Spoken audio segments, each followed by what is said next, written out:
तबादला रोजगार नहीं है, आपने ऊपर पाबंदियाँ लगा दी हैं। वो दिन में जो बच्चों के लिए कमाते थे वो नहीं है। आज उनके घरों की खवातीन ने अपने जेवरात बेच दिए हैं, अपनी बालियाँ बेच दी हैं उन्होंने, और इससे वो सुबह शाम के खाने के फिक्रमंद हैं, वो ख़त्म हो गए हैं।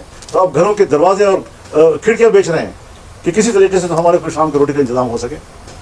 क्या अपनी आबादी के लोगों के साथ ये रवैया, ये शकावत क़ल्ब नहीं है तो क्या है? लिहाजा रियासत बेरहम हो चुकी है, उनके रवैये बेरहम हो चुके हैं। वो अपने आवाम को पता नहीं क्या दुश्मन आवाम समझते हैं, और वो दुश्मन के साथ जो रवैया रखा जाता है वो आज हमारे इस परलत के लोगों के साथ रखा जाता है। एक वहदत का तस्वुर पेश करें, ऐसे नहीं कि आज हम अपने मारूज़ी ज़रूरत के लिए इकट्ठे हों और जब वो मकसद हासिल हो जाए तो फिर हम जरदारी और शहबाज शरीफ बन जाएं। हमें फिर खड़े रहना चाहिए तावक्ते कि हम आइन की बालादस्ती सबको मनवा न लें। तो ये इत्तेहाद अगर बनते हैं, बनना अच्छी बात है, लेकिन उनका सफ़र पूरे वहाबी एतमाद के साथ होना चाहिए, मंजिल तक पहुँचने के अज़म के साथ होना चाहिए। रास्ते में तहरीक छोड़ देना ये मुनासिब बात नहीं है। काफी अर्से के बाद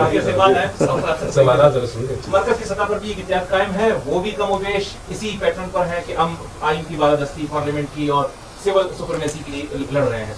क्या ये इत्तेहाद वो इत्तेहाद के साथ किसी किस्म के राब्ते में है? क्या आपकी पर्टिकुलरली आपकी जो है उनके साथ राब्ते भी हैं, मुलाकातें भी हुई है? आपकी जमात की हद तक उनके साथ मिला जाएगा या कोई इम्कान ही मौजूद नहीं है इस इत्तेहाद पे आपके वहाँ जाने का? मैं आपको इसका जवाब देता हूँ, लेकिन इस एहसास के साथ नहीं कि मैं खुदा न खास्ता उन पर कोई तनकीद कर रहा हूँ, सिर्फ आपको समझाने के लिए कि जिस तरह आज हम इकट्ठे हैं या इससे पहले अमल खान आए थे तो उनके साथ एक मुशावरत हुई। अगर इसी तरह की मुशावरत उस इत्तेहाद के बनने से पहले हो जाती तो शायद सूरत हाल उससे कुछ मुख्तलिफ होती, लेकिन उन्होंने एक इत्तेहाद कर लिया है तो हम इत्तेहाद को तो मुखालफत नहीं कर रहे हैं, ठीक है कर लिया है, लेकिन फिर भी राब्तों का सिलसिला उनके साथ भी बरकरार है, बातें चलती रहती हैं, कभी वो तशरीफ़ ले आए, कभी हम मिलिए, कभी पार्लियामेंट में मिलिए। तो ये सियासी लोगों की बाहमी जो मुशावरत है ये सिलसिला चलना चाहिए, और अगर उन्होंने एक इत्तेहाद बना लिया है तो उसके एहतराम के साथ साथ सोच पर तो कोई पाबंदी नहीं है। सोच तो सब सियासी लोगों की होगी और चलती रहेगी, और इंशाअल्लाह वल अज़ीज़ इसके बेहतर नतीजे आएंगे। हम उस इत्तेहाद को भी कोई मनफी नज़र से नहीं देख रहे हैं, लेकिन अगर मुशावरत उस पर हो जाती तो शायद उसका नक्शा कुछ और होता। मौलाना साहब, चमन में हज़ारों लोग 8 महीने से इhtजाज हैं, पलक बैठा हुआ है, तो कोई हल नहीं निकल रहा है। गवर्नमेंट उनके मुतालबात मान नहीं रही है, सियासी क़यादत जाती है, तकरीर का मिल जाती है, कोई इसका मुस्तक़बिल। इसीलिए तो मैं जाता नहीं हूँ। देखिए, जहाँ तक परलत का ताल्लुक़ है, ये सरहदी सरहद पर बसने वाले लोग, ये सिर्फ चमन में नहीं है, ये पूरे इस पाक अफगान बॉर्डर के ऊपर बाजौड़ तक जाएँ, हर जगह ये सूरत हाल है। और जहाँ भी दुनिया में दो मुल्कों के सरहदात मिलते हैं और उन सरहदात पर आबादियाँ जो होती हैं उनको कुछ खुसूसी मराहत हासिल होती हैं ताकि वो अपने रोज़गार को करें। आज 9 महीने से ये लोग बैठे हुए हैं। मैं उस क़ुव्वत को जो 1000 बार कहे कि मैं रियासत का मुहाफ़िज़ हूँ और रियासत के लिए मेरा सब कुछ कुर्बान, लेकिन मैं आज इन लोगों की इस हालत को देखकर रियासत के उन इदारों को शक़ीउल क़ल्ब के नाम से पुकारूँगा। वो कोई रहमदिल लोग नहीं हैं, कहते हैं मुल्क पर रहम कर रहे हैं। मुल्क पर रहम तब नज़र आएगा जब आप मुल्क के और रियासत के लोगों पर रहम करेंगे। आज उनके पास मुतबादिल रोज़गार नहीं है, आपने ऊपर पाबंदियाँ लगा दी हैं। वो दिन में जो बच्चों के लिए कमाते थे वो नहीं है। आज उनके घरों की खवातीन ने अपने जेवरात बेच दिए हैं, अपनी बालियाँ बेच दी हैं उन्होंने, और इससे वो सुबह शाम के खाने के फिक्रमंद हैं, वो ख़त्म हो गए हैं। तो अब घरों के दरवाजे और खिड़कियाँ बेच रहे हैं कि किसी तरीके से तो हमारे को शाम की रोटी का इंतज़ाम हो सके। क्या अपनी आबादी के लोगों के साथ ये रवैया, ये शकावत क़ल्ब नहीं है तो क्या है? लिहाजा रियासत बेरहम हो चुकी है, उनके रवैये बेरहम हो चुके हैं।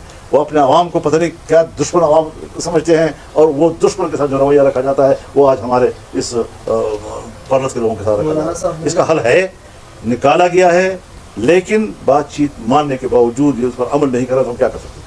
मौलाना साहब, मेरा एक दो सवाल है। एक ये है कि ऑपरेशन इस्तेहकाम के हवाले से अज़्म इस्तेहकाम ये आप क्या समझते हो कि ये किसके इमा पर किया जा रहा है?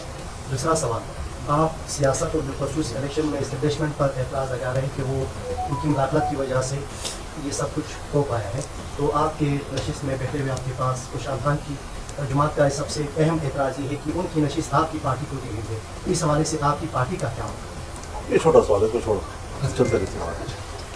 یہ میں آپ سے عرض کروں یار، ایک بات عرض کروں، آپ لوگ سارے نوجوان ہیں، تمام جرنلسٹ، کیوں آپ توڑنے میں زیادہ دلچسپی رکھتے ہیں، جوڑنے میں کم؟ اس میں خبر ہوتی ہے نہیں، خبر تو ہم ویسے اس کو دیں گے. تھوڑا سا چینج کرنے کا ایسا ہے جی، میں آپ سے بتا چلو آپ اپنا ماہرانہ رائے دیں. ہم آپ کے اس فورم کو قومی سطح کی سوچ پہ لے جانا چاہتے ہیں. آپ نے قسم کھا رکھی ہے کہ ہم نے ریت گننا ہے. جی قومی سطح کی نشست جو ہے ان سے لی گئی ہے آپ کی بات. یہ آپ کیسے کہہ سکتے ہیں؟ ان کا اعتراض ہے آپ کے ساتھ. آپ کا اعتراض ہے، ان کا نہیں. کوئی اعتراض، ان کا کوئی اعتراض سامنے نہیں یہ ہے. آج کہہ دیں اعتراض نہیں تو آپ بتا تو دیں. آپ لوگ، آپ کو کیا شوق ہے کہ ایک لوگ اتحاد کے لیے بیٹھے ہوئے ہیں اور تمہیں کس نے بھیجا ہے کہ اس کو سبوتاژ کرنے کے لیے سوالات کرو؟ ہم بھی 80-40 سال میں نے سیاست میں گزارے ہیں. جب صحافی منہ سے سوال نکالتا ہے تو مجھے فوراً پتہ چل جاتا ہے کہ سوال کہاں سے آیا ہے. میں بھی آپ لوگ آپ کا باپ ہوں. مولانا صاحب، جس اسٹیبلشمنٹ پہ آپ تنقید کر رہے ہیں، ماضی میں جب یہ لوگ اقتدار میں آئے تو ہماری سیاسی پارٹیوں نے مٹھائیاں بانٹی ہیں، ان کو ہار پہنائے ہیں. اس ٹائم غلط تھے یا آج آپ لوگ غلط ہیں؟ نہیں، یہ آپ ان سے پوچھیں کہ اس وقت انہوں نے سیاستدانوں کو گلے کیوں لگایا اور آج کیوں گلے لگایا. سیاستدانوں نے ان کو گلے لگایا. نہیں، سیاستدان نے کبھی گلے نہیں لگایا. سیاستدانوں کو ایک طبقہ مت سمجھو، وہ ہوتے سیاستدان، کہلاتے سیاستدان ہیں، لیکن ان کی جو سیاسی تاریخ ہوتی ہے، جو سیاسی روش ہوتی ہے، جو سیاسی فکر ہوتا ہے، جو زاویہ نظر ہوتا ہے، وہ ہمیشہ اسٹیبلشمنٹ کے غلامانہ ہوتا ہے. اور اگر ہمارے موقف کے مطابق کوئی بات سامنے آتی ہے، چاہے وہ جنرل کرے، چاہے وہ بیوروکریٹ کرے، چاہے وہ سیاستدان کرے، ہم اس کو قبول کریں گے. لیکن اگر مخالفت میں بھی ناجائز بات ہو اور پھر بھی ہم قبول کریں تو پھر آپ اس بات کر سکتے ہیں. مولانا صاحب نے کہا قومی سطح پہ مجموعی طور پر کیا سمجھتے ہیں کہ اس وقت آپ اور دوسرا اتحاد اپوزیشن دونوں اسٹینڈ لے کر اسٹیبلشمنٹ ہے، اعتراضات دونوں کے ملے جلے ہیں. آپ خواہش رکھتے ہیں کہ قومی سطح پر اکٹھا ہونا ہوگا؟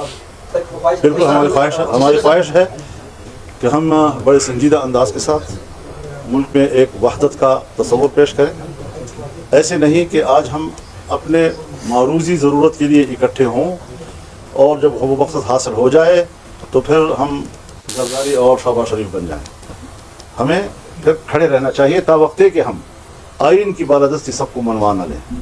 تو یہ اتحاد اگر بنتے ہیں، بننا اچھی بات ہے، لیکن ان کا سفر پورے باہمی اعتماد کے ساتھ ہونا چاہیے، منزل تک پہنچنے کے عزم کے ساتھ ہونا چاہیے. راستے میں تحریک چھوڑ دینا یہ مناسب بات نہیں ہے.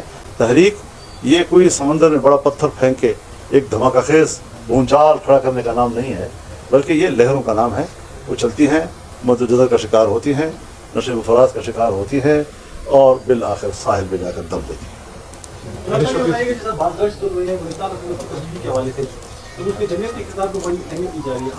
یہ خبر آپ کی ایک فیک آئی ڈی سے دی گئی ہے، تو آپ سمجھ لیں، آپ کو بھی پتا ہے کہ ایک فیک آئی ڈی سے یہ خبر چلی ہے تاکہ آپ ہمیں پریشان کریں.